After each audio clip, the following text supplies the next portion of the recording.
Hello, and thank you for joining me. My name is David Keitz.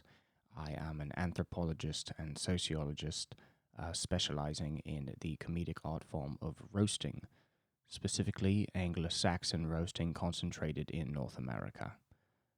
The work we're doing right now is very interesting, it's very engaging, because what we're realizing now contradicts the common held beliefs for sort of the history of the study of roasting. For many years, people viewed roasting as an act of aggression. But due to records, both written and ontological, we have realized that roasting is actually quite the contrary. It has been said in writings that, yes, they do roast, but they only roast the ones they love. So instead of roasting being an act of aggression or exclusion, roasting is in fact an act of inclusion. And this is evidenced by many rituals, namely the bumping of the mics. When the roaster does his roast unto the roastee, he then awaits the roastee's mic extended, which is to be bumped, thus granting permission, if you will, or more so admiration, affirmation of the roast. So in this way, we see that there's not an uneven power dynamic in roasting. Rather, it is a collaborative effort that relies upon the roastee to have approved the roast itself. And this is seen throughout many cultures, but of course, once again, focusing primarily on the Anglo-Saxon North American roasting. This is pervaded by roasters such as Jeff Ross, and in later years in the bumping mics era of David Tell. I don't I don't like roasting.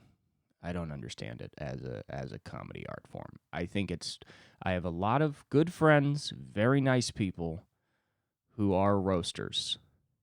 What I find is that the people that I like the most out of those groups eventually quit roasting. If you're not familiar with a roast, they started off as daises in the 60s with like the Friars Club. And of course, people have been shitting on each other for all of millennia, but white people wanted to make it into an event. So the Friars Club, they would all sit at a long table, a dais, and they would all get up and they would roast one guy, maybe for like his birthday or something, and they would film it. Then that turned into the Comedy Central roast, which was the same situation where you have like the roast of Rob Lowe, the roast of Donald Trump, and then it became Roast Battle, which was just two comedians who would stand on stage, write jokes about each other, and then they would roast each other. And that had a heyday, and it's sort of, I don't know how popular it is now. I was never a fan of it because I don't really like when you make comedy a competition. It doesn't really make sense to me. I find that it's kind of a sad thing to get into an art form and then find a subsection of that art form where you can be ranked. I don't know why you would want to be ranked doing it. I like stand-up because it's like, is that guy the best? I don't know. 100,000 people would say no. You know what I mean? And it's like, I don't know. It's like you're trying to escape the subjectivity of the art form by then having a number ranking. But that ranking is just based off how many times you've won, and you win via votes. So instead of like putting your art in the hands of several different audiences and the people at large as you go through life, you put it in the hands of a select minority who is deemed equipped to judge the roast. So it's almost like your stand-up is only judged by other comedians, and then you get a rank on that, and then you feel good about yourself. And part of the reason I don't like it is because, like I said, a lot of funny people have been involved in the roast thing. A lot of funny people. But there's also a lot of people who are not funny at all. And they get a very annoying confidence when they come to the Comedy Store. They walk in like big shots, and they're like, I'm fucking number 7. And it's like, you go up there and play your game. We'll be down here doing stand-up. You know, the thing that you kind of tried and almost have quit by just finding another way to do it. Hey, come on. I didn't mean to start off this podcast being a dick, but I have views, okay? I have views. Something was just stuck to my sock. I just felt it. I have a lot of stuff on my floor that almost looks like a small crystal or an opaque piece of glass, but really I think somehow it's bread that has just been on my floor and has hardened and crystallized into a new form of matter. I really need to get better at sweeping. I wish my room was just nothing in it. It would be so much easier to sweep. I don't know how people dust and sweep. I still don't get it. Like, I understand it. I understand the general act of it. But I have so many books and so many small things, and everything gets dust on it. So I just have so many tiny, tiny things with dust on them, and I don't know how to dust them all. I mean, I there's something in me that just won't pick up a single knickknack and dust it. It just won't, you know. I'm a knickknack guy. I don't know how this has happened. Some of them have been given to me by my father. Like, I have my bookshelf, I have like 8 tiny Buddhas that are all representing, I don't know, one guy's like rich, one guy's got a bunch of food, I don't know. They all mean something. But they're fucking, which is a very white way of having Buddhas around where you're like, I don't know what the fuck this is, but they look nice, huh? So I have like 8 of them, and they're all this big, and they're all stone, and I'm sure they got dust on them, and dust surrounds them. And am I supposed to pick up each one of them and dust it? I also don't totally know what happens to the dust when I dust. A lot of times I just try and get it on the floor so I can sweep. It seems like a collaborative effort. I don't like the Swiffer commercials. They make it look easy. You get a Swiffer and you're like, this will be great. We'll just go in and we'll knock it out. And then you're like, I don't know how to fit this everywhere. I don't even know if this might just be making the dust wet and dragging it around, which is, I know you got to go dry and then wet. It's a whole thing. But my life is a mess. I mean, it's so crazy. I'm like a freaking rock star in the Riot House throwing TVs out of hotels with how much dust is in my room.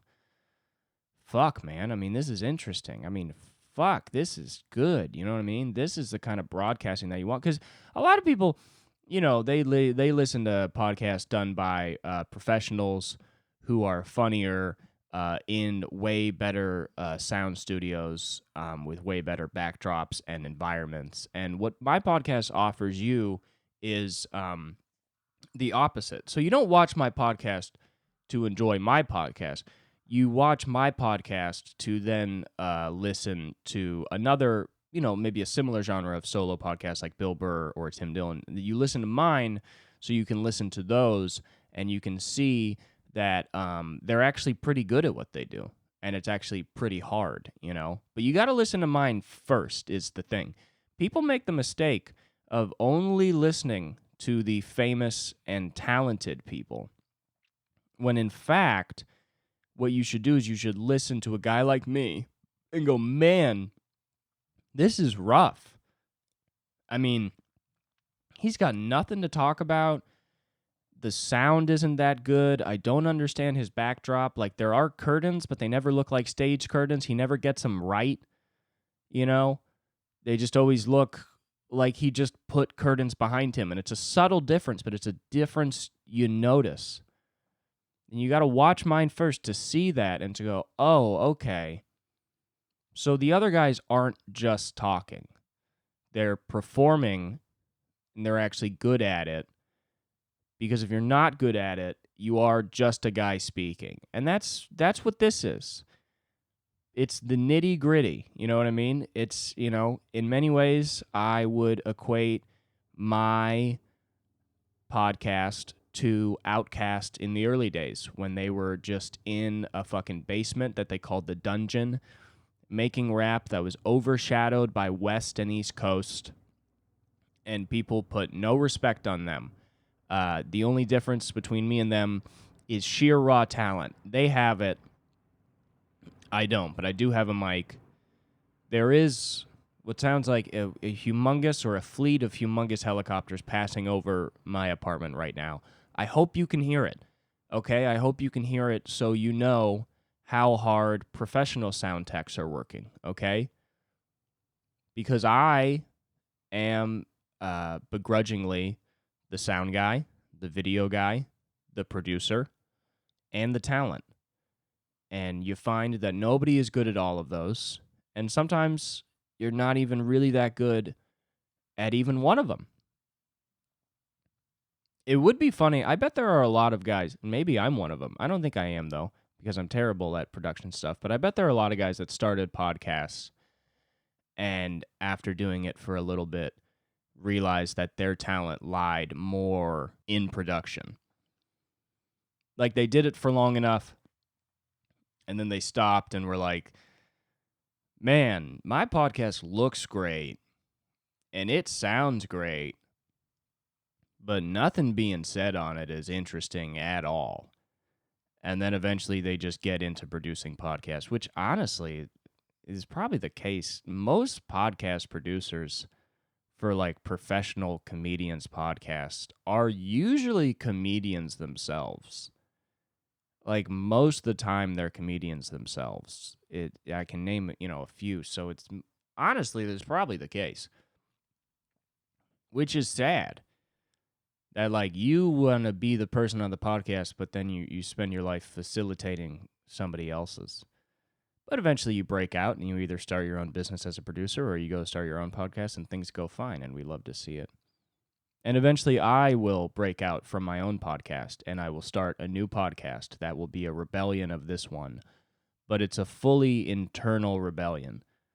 Like I'll make sure I'll get this podcast to be popular and people like it. And then eventually it's going to be like, oh my God, did you hear that Cooper is leaving producing? Cooper Lyden is alone. He's not going to produce it anymore.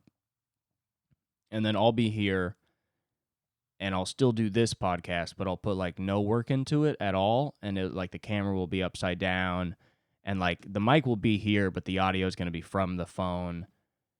And I'll be like, fuck him, fuck that guy, And then I'll start another podcast with like super good quality sound and audio and everything.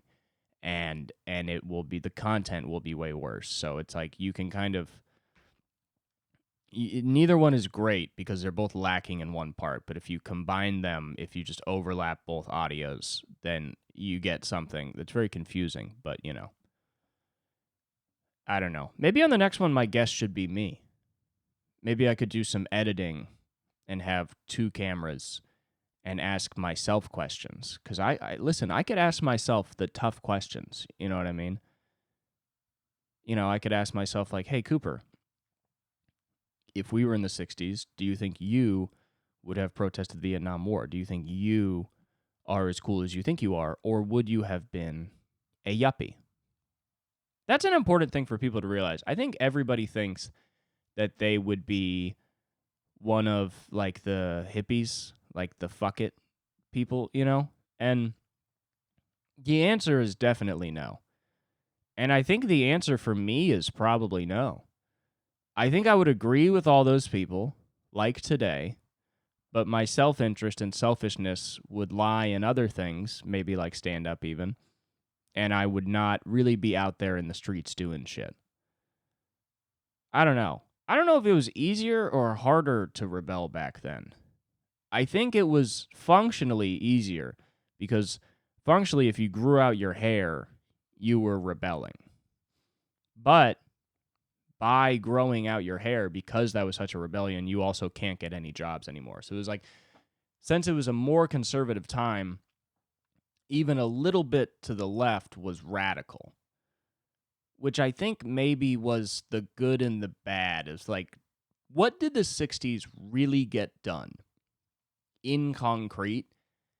I think one is definitely making long hair way less of a big deal. Now, apparently Nixon did say that the protest on college campuses did have an influence on him ending the Vietnam War. Is that a perfect thing for a president to say to placate the public? Yeah, chances are it is. Okay, so listen, did they or did they not really have a great mass political effect? I don't know. That's a wild question. But if you want to talk about the influence of tie dye tie dye and long hair, that's definite. They did that. They crushed it. Those white people changed the game, while other black activists were getting shot in the streets. These white guys were sitting in parks in Berkeley, talking about their hair, getting on the news, changing the game for long hair. Did a lot of those white hippies really have any interest in protecting people that did not look like them? Not exactly. Because back then, I think, was more of a we're all the same kind of thing, which didn't really work out in terms of getting people who didn't have rights. That must have been so angering. Can you imagine how pissed off you'd be to be a Black Panther in the 60s talking to, like, Berkeley white hippies? Because, like, you're a Black Panther, so most of the time, if you're a Black Panther, you were probably, like, a well-read, very politically active young person who was not having a lot of fun in your activism. Like, a lot of times that activism was like, we got to illegally transport arms, to fucking, really have some protection against ourselves. Or the action would be setting up like a community kitchen where kids can come and get food that they need, or kind of DIY classrooms and stuff to educate children. That stuff is not fun, and sometimes the any means necessary stuff is even criminal under the kind of society that we live in. Whether or not it should be criminal is up to you, but that wasn't like a fun time. So you're doing all that shit. Like, you're Angela Davis, you're getting locked up, you know what I mean? You're having a rough go of it because you're doing what you need to do. And then meanwhile, there's like white dudes that look like me who can grow better beards in Berkeley just being like, everybody's just got to realize we're all the same. And then meanwhile, the Black Panthers are like, yeah, that's kind of the basis of what we're doing too. What are you doing about it? And he's like, we're just trying to change the general thought and discourse. The Black Panthers is like, all right, well, we have a food drive in a few days if you want to be a part of that. And they're like, that's just material. You know what I mean? Like, that's the problem is like wealth breeds ideological activism more than it does functional activism, which is funny because a lot of people have, somebody's doing burnouts in the street right now. That fucking rips. That's great. I love burnouts. I like burnouts a lot better than I do trying to make change in the world, if I'm being honest. But it is funny because a lot of people with money, like a lot of these, I'm sure, sons and daughters of rich people in Berkeley who were, hippies, they had the money to go and do shit. Like, they had the money to go and fund the functional activities of parties like the Black Panther Party that were trying to uplift communities, with just, let's buy food for these people, let's set up a place where kids can go and hang out and be safe and study or whatever. They had the money to do that. But then it's like they get so wrapped up that they're just like, it's not about that, though. And it's like, it is about that. Because all of your ideas of equality and everything eventually need to equate to some kind of material possession that keeps people alive. And it's not material like a Rolex, it's material like food. Whereas like all of your ideas about the world can't just live in this air of change that all of you feel in a park. Eventually, this needs to live in the stomach of a child who hasn't had enough to eat over the last few weeks. And that was probably the greatest pitfall of the whole thing, is just white people wanting to be smart. You know what I mean? That's the problem, is you listen to a lot of these, like you see those old interviews where they would go and just film hippies in like San Francisco and stuff and just ask them, and they would just be like, what we're doing is, brave. It's a lot braver than having a 9-to-5 job, And it's like, hey man, like that's an argument you could have, but also like that's completely up in the air, Like I don't know what that means, But then you listen to like Fred Hampton speak, and he's saying like functional, practical, sometimes hard to do, sometimes dangerous for him, obviously dangerous for him. He was murdered by our own government. But he's talking about simple, real things that are happening. He's never up in the air because he didn't even have the privilege of being up in the air. So that must have been, I would have wanted to fucking shoot all those kids in the head, because you can't explain to those kids, especially in the 60s, to be like, hey man, I know that you think we're on the same side, but your way of going about this actually doesn't help me, and in some ways hinders me, because you add all this different shit that's going on that's not really making any change. And that's a very similar thing now, that it's like a lot of like stuff with like PC culture, which, I agree with, pretty much all those general ideas. But a lot of that discourse and conflict is mostly just within white people, just rich white people who are liberal and like it, and then rich and poor white people who are conservative and think it's killing the country. But for the most part, nobody else gives a shit. And that's kind of the issue.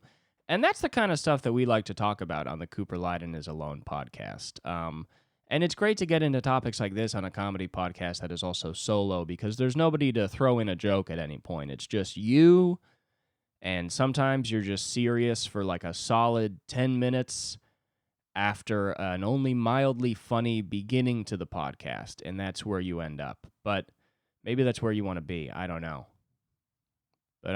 I have been watching Last Chance U. Let's talk about things I've been watching. Oh, God! I have some congestion. I have an inflamed throat. I've been watching Last Chance U. It is a show about junior college football programs. They have a basketball one, too, but I'm watching the football one. It's about junior college football programs where these kids go when they got kicked out of a D1 school, or they weren't good enough to get into a D1 school. It's just so funny, because it's like you really root for these kids, and sometimes you just fucking hate them too, because it's weird, because it's like I went to college, I got a creative writing degree, I spent 4 years getting it, did not have to spend a lot of money because it was a state school that my dad taught at, so it was kind of like a DMV of schools. You just kind of get in and get out. But I went for 4 years, and I just went for free. I went just to I didn't get a NFL out of it, I didn't get an NFL. I didn't get any NFLs. I got 0 NFLs from going to college. But I went because I was like, well, I want to do stand-up, but I would like to live somewhere kind of for free for a little while and be out of my house. And also it would make my mom happy. So I guess I'll just go. And I remember it was so funny because, like, I would, I'd try and do my best, and I would really pain over stuff that had no immediate or even long-lasting effect functionally in my life. It was all just in my head. It was all just for the sake of learning. Like, I remember I was in an existentialism class, and we were reading this guy who was like a Christian existentialist, which is a pretty confusing term. I don't know if that's the term you would use, but he was Christian. He believed in God, but he had existential values that were intermixed with God, and it was tough to get through. It was very confusing, and I hated it.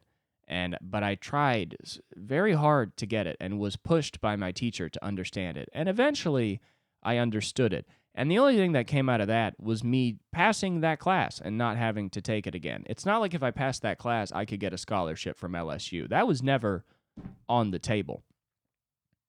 But I went to school and I just did it and I got out. And it's just because the way I was raised was, there were some bad times, but for the most part, it was easy enough that college still didn't seem fucking stupid. I never saw anyone get shot, and so college, even though it was just in my head, just made sense as a thing to just go and do.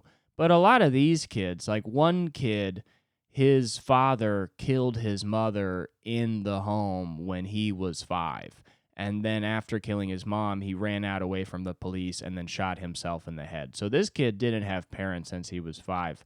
And very happy guy. Ronald Ali, always a smile on his face. But I remember the teacher was like, you got to get a C in math. And then he was like, I live in the real world where I realize that you can die every day.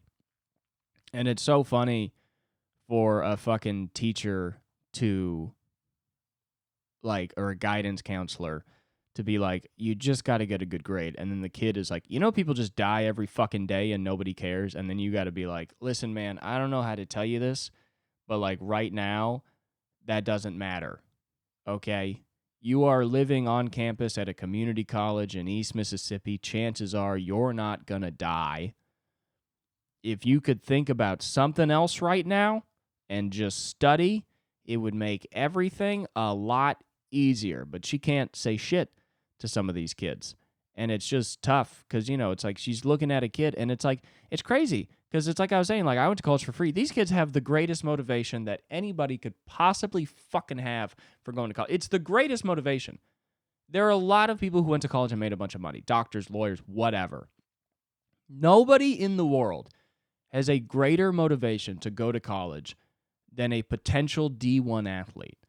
Because if you're good enough at that sport, especially if it's football, you could have a chance to go to the NFL where like the starting fucking salary is like $400K.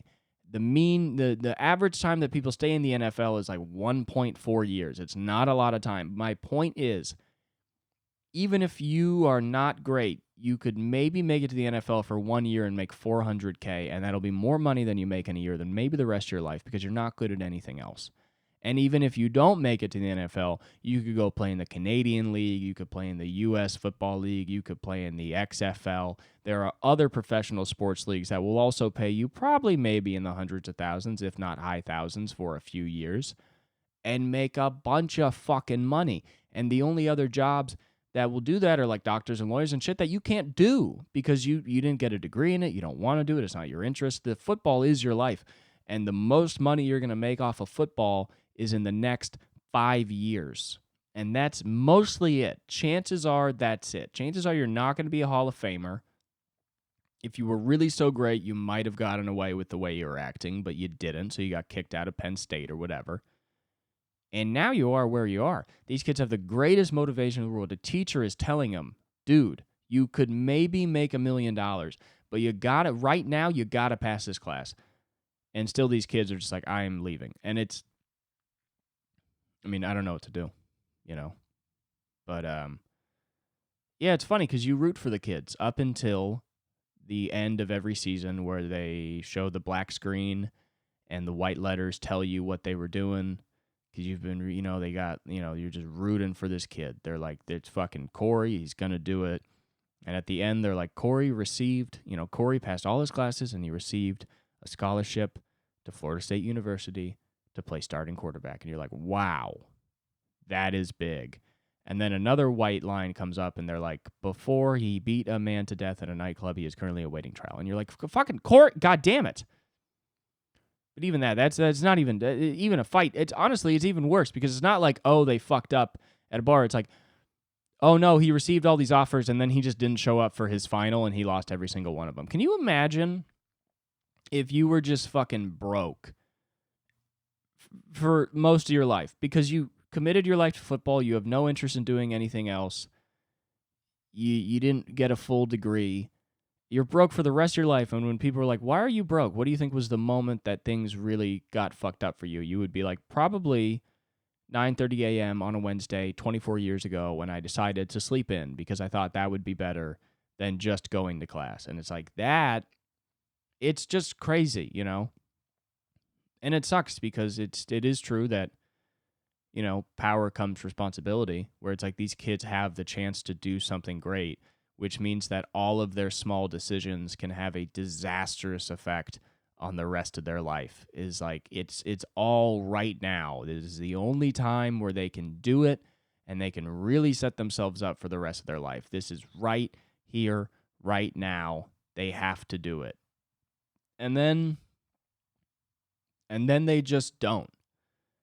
And it's like, dude, it's not the time to sleep in, you know? But I don't know, you feel bad because, like, some of these kids, they just, they're struggling with a myriad of different things and not getting the exact help that they need, but also not wanting to kind of just have a somewhat shitty life for a few years until they're able to go play football where they want to play football. Like this kid Cam, he was at Penn State and he just wouldn't stop smoking weed. But he wouldn't stop smoking weed because he has ADHD, and the meds that he took for that made him feel really sluggish and shitty. But he was like, when I smoke weed, I feel better. I would rather do that instead of the meds. Correct. But wrong, because the school, the state, and the federal government all agree that you can't smoke weed. So at that point, it's like, hey, man, be a little sluggish. You know what I mean? You still made it to Penn State. Just be a little sluggish. And he got caught smoking weed 3 times and was probably also just a dick enough that eventually he got kicked out. And it's like, it's such a fragile existence to be a D1 football player because they need you to be a good team player, a good sport, a good attitude, play hard, all this shit. And so much of it is more than just off the field. And it's so fragile to be like, if I smoke weed, I ruin everything. And these kids still choose smoking weed. I don't. And I'm pissed off because I'm 23. I do a podcast that nobody fucking listens to. I do stand-up that is fine. People tell me it's good, but let's be honest, it's fine. I have no acclaim from it. And I know, I'm still young. There's still time. But I'm just in the waters now. There's no, like, get picked up by a team and then shit goes great. Like, it's just, there's not a lot of that, you know? There's just not a lot of it. So I'm just in the waters, well, God, would I love to get picked up by an NFL team and at least make a bunch of money for a little while. Well, God, would that be great. But that's not in the cards. And I look at these kids and I'm like, you are one of the lucky ones. You are big and strong and fast.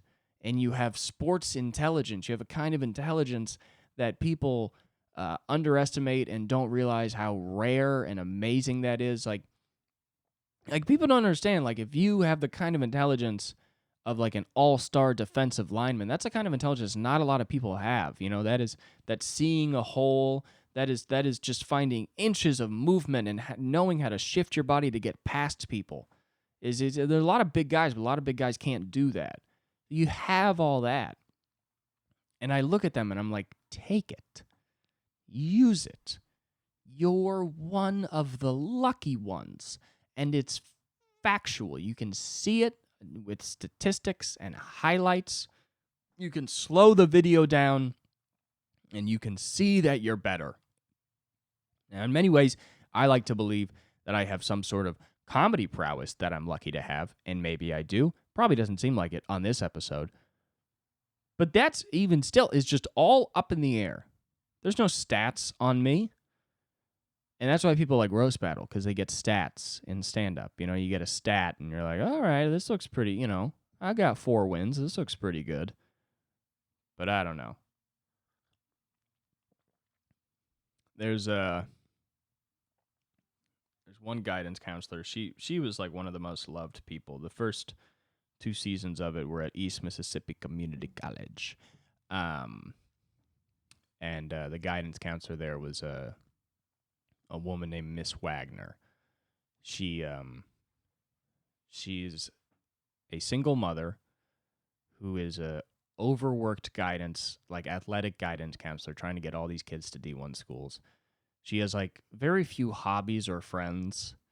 She comes to every game, and she's just somebody that anybody in the world would root for. I don't know how you wouldn't root for her.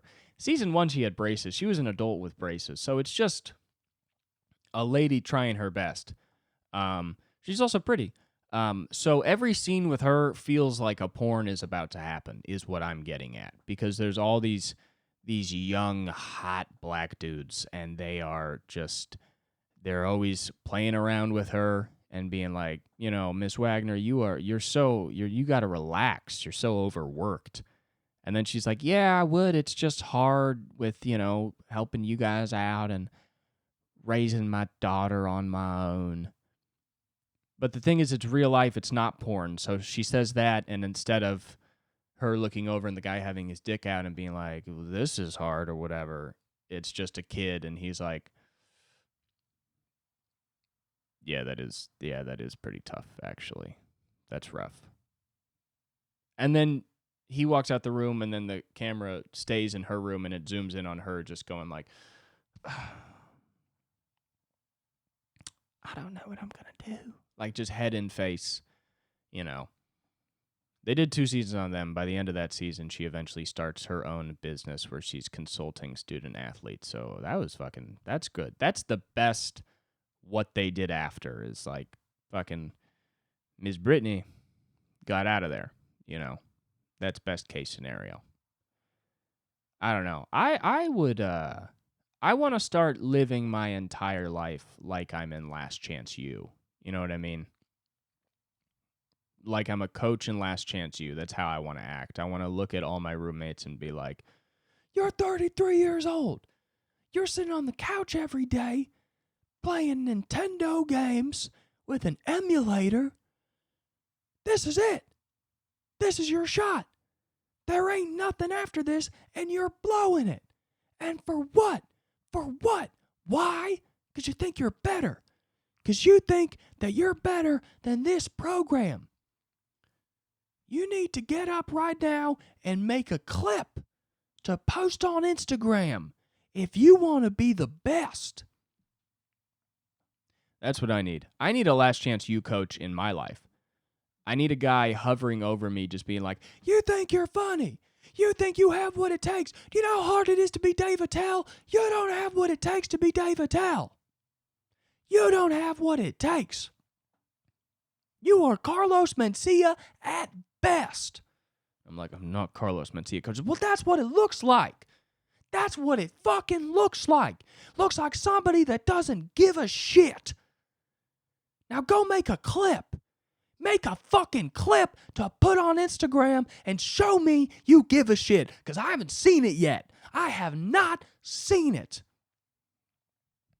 There are people out there with better edited clips. The subtitles are in the right place. Look at your clip. You don't got it. You don't got it. If you don't want to be here, then you don't need to be here. And then I need an assistant coach to come in and be like, "Hey, man, listen, Coach Lyden, he gets mad. We know you're a great player. He knows you're a great player, but we haven't seen it from you." And that's why he's yelling. It don't mean we don't care about you. It don't mean we don't love you. But it means that we're not seeing what you can do. And I'm like, "I know, Coach. I just get mad. I don't like when he talks to me like that." And he's like, "I know, but he's your coach. So you just got to suck it up, be a man, make a fucking clip, man. You can make a clip. We've seen it, okay? But lately, you're doing no output. I mean, when was the last time you logged into Premiere? When was the last time you made a clip perfect for an Instagram reel and did the composition? We're just not seeing it out of you. That's all. I would love a coach's meeting for my stand-up career. Just once a week. Every day, really, but just once a week is fine. Just have a whiteboard, and he would be like, "All right, so you skipped the podcast last week because you got fucking tired. You didn't like the takes you were doing. So you missed a whole week of podcast. Would have been a great time to post some clips to keep people interested. You didn't. So right now, you're coming out of a deficit with a new podcast. Haven't made any clips for it yet. My question to you is, what do you expect? Do you expect this show to go well? Do you expect to ever have more than 10 viewers? Because I think you could. I think you do have what it takes to have more than 10 viewers. Fuck it. Maybe even get a Patreon, make some money so you can pay your fucking rent. I think you could. I think you could do it. But right now, that's never going to happen. That is never going to happen. And then we watch a game film where we just watch my podcast, but for some reason in slow motion. He's like, see, look, right here, you're talking about the Capitol riots. You have an easy hole. You have an easy route to talking about the lady with the mason jar and the straw in it. That's a great riff. You have a lot of shit on that. And what do? You just go right into discourse about what, online left and right-wing politics does to the eventual functionality of a democracy. Who the fuck wants to hear that? You think you're the one to do that? You're not. You're good at this, and you missed it. Okay, so next time when you're in that moment, make the fucking play, man. Get a clip. You could have had a clip, but you fucked it up. You know why? 'Cause you don't think. You don't have that in-game intelligence. That's the real fucking problem, That would be nice. I would like that. I'm thinking of trying to do something like that with the other door guys at the Comedy Store, too. Because in some ways, the Comedy Store is almost like a D1 program, but for stand-up. Because you get hired there as a door guy after you've been doing stand-up for a little bit of time. And in my eyes, I think most people's, the hope is that this is your last job. You've been doing stand-up for a little bit. I've been doing it for like 6 years. You get hired there. Your hope is that you work there for a couple of years. You make connections. You get better stage time. You get better at stand-up. And after a few years, the club says, okay, we're going to showcase you to maybe become a paid regular, which means you get paid to go there and do 15-minute sets. And then eventually you get passed. And then now you're making money off of stand-up and maybe close to enough to live if you're doing shows out of town, and maybe you got a podcast and you're opening for people and blah, blah, blah, blah, blah. So it is kind of a graduation thing. It is kind of a grad school, a college. It's you've been doing stand-up, but now it's time to get good at it, hopefully spread your wings and be able to fly and have a career out of this. But there are some people who have been there for a very long time. And it would be very funny to start acting like a Last Chance U coach, to just be like, you're 50 years old. You've been working at the Comedy Store for 7 years. You got 2 kids. What are you going to do? What are you going to make for yourself? You're going on stage. You're fucking around. This is it. This is it. I need 100% every set, and I'm not seeing it.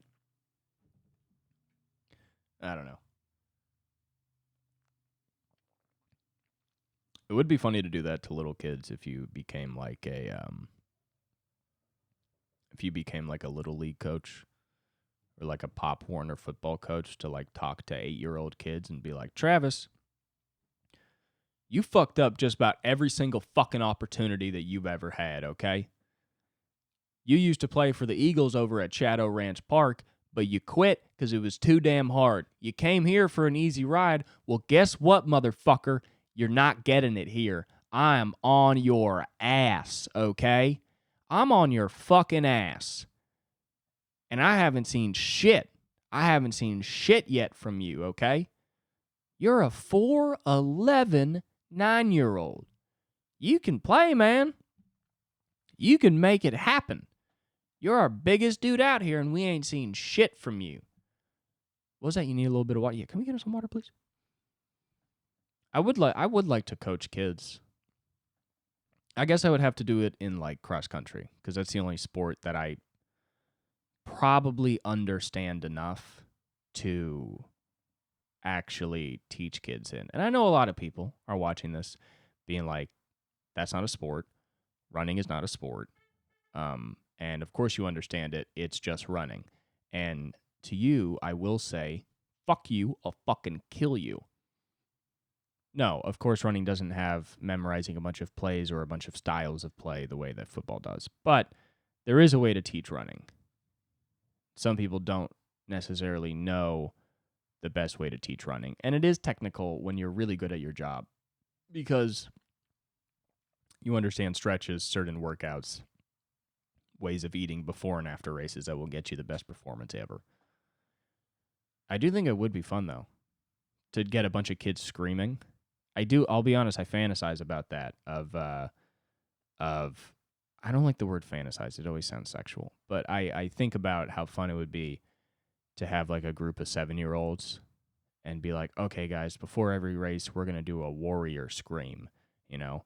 And then you just get a bunch of kids like, ah, because it's exciting, you know, to be like a little dude and be like, I'm going to fucking kill somebody. You know what I mean? Just to get the kids amped. To get them amped the fuck up.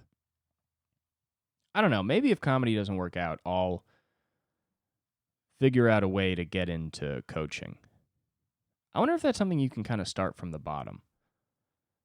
Because, like, I don't understand enough about a lot of sports to coach them, but I wonder if I started teaching, like, pee-wee football or whatever, if I could do that long enough, if I could then teach, like, a middle school football team, and then I could teach, like, a high school football team, and then that is probably where the career would end. But it would be good to just die as a hometown hero. Of just a bunch of guys like, man, Coach Lyden really helped me out when I needed it. I don't know. There are not a lot of football coaches with creative writing degrees. Their language is very simple. I could throw in some fun new words for the football players to really glob onto. I don't know. I don't know if I'm going to edit out the coughs in this episode. Maybe you'll just have to live with it. How about that? Huh? Could you do that? You think you're better than me? You think you're better than these coughs? I think sometimes the coughs are part of the episode. I've been coughing for months. If you've watched the podcast, the only thing consistent about the podcast is health issues. I've been coughing for so long. I went to a doctor. He's a good guy. I've never seen a body like this guy. Real bowling ball. I mean, he's got to be like 5'3" tops. Probably sitting at about 180. Probably more. Portly man. Just portly as hell. But I feel like I'm going to like a holistic doctor, just the way he kind of moves around. I went there and I was coughing. He listened to my throat and he was like, there's a rattle, which makes me think it's bronchitis. I'm going to give you antibiotics. And I was like, thank you. And then I went home and I told my girlfriend, I was like, he said it was bronchitis. And she was like, oh, did he do a test? And I was like, well, he listened to it. She was like, they didn't do like a bronchitis test? And I was like, no, I didn't even know that was a thing. I had no idea that there was a legitimate test for bronchitis. Why the fuck would he not do a legitimate test for bronchitis? And she's smart. She was like, well, okay, be careful taking antibiotics. They kill all the bacteria in your body. That can cause other issues short term, but still serious. And I was like, okay. Because I just view meds as just like, I don't know, you just take them. And she's like, no, you're putting something in your body that's changing the chemistry of your body. You should think about that. You know what I mean? She's not a fucking anti-vaxxer. But I was like, okay. And I took those, and it didn't really fix anything. And then I went to another doctor, and he was like, yeah, I don't think that's what you needed. Here's an inhaler. It is funny, though, because he was like, you know, it sounds like your throat and nose are inflamed. That's what it sounds like to me. And then he listened. No, sorry. He didn't listen. He took the small TV, the tiny TV camera. It looks like a TV on the other side is why I say that. The shit they look in your nose and mouth with. When they just put in your nose and then just put the nose part into your mouth and you're like, well, that's weird. But he looked in my nose and mouth and he was like, oh, yeah, you're inflamed. He's like, this isn't an infection. He's like, this might be viral or something. I don't know. But take this inhaler and this nose thing. So now I got that. But I've just been a guy that is just coughing and has explained my cough in like 17 different ways over the last few months. And it was funny because I I used to, especially coming out of COVID, I was worried about coughing in public. But now, the coughing is so part of just my daily routine, my life, that I just confidently cough in public, and I look around as if to say, do something, because if you do, I'll cough on you. If you want to say something about me coughing, you can come over here, open your mouth, and I will shotgun germs into every orifice in your body. I will fuck you up, okay? So step back. I am a vector of disease, or at least I look like it, and that is enough to be ostracized. You fuck off, okay? You get the hell away from me. I'm the coughing guy. That's what I do best. I fucking cough. It is crazy, though. I think often about what it feels like to have normal breathing passages, because I've literally forgot.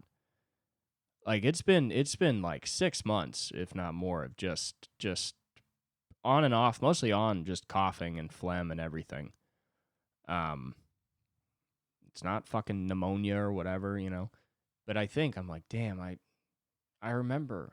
I can't remember really what it feels like to just not cough all the time. I mean, it's helped me almost quit smoking. Now I just do nicotine pouches, because just in the midst of all this, just smoking was like, ugh. Like smoking is already gross enough, but then when you just have a bunch of sludge in your body, the smoke just mixes with it, and you just make everything so much worse.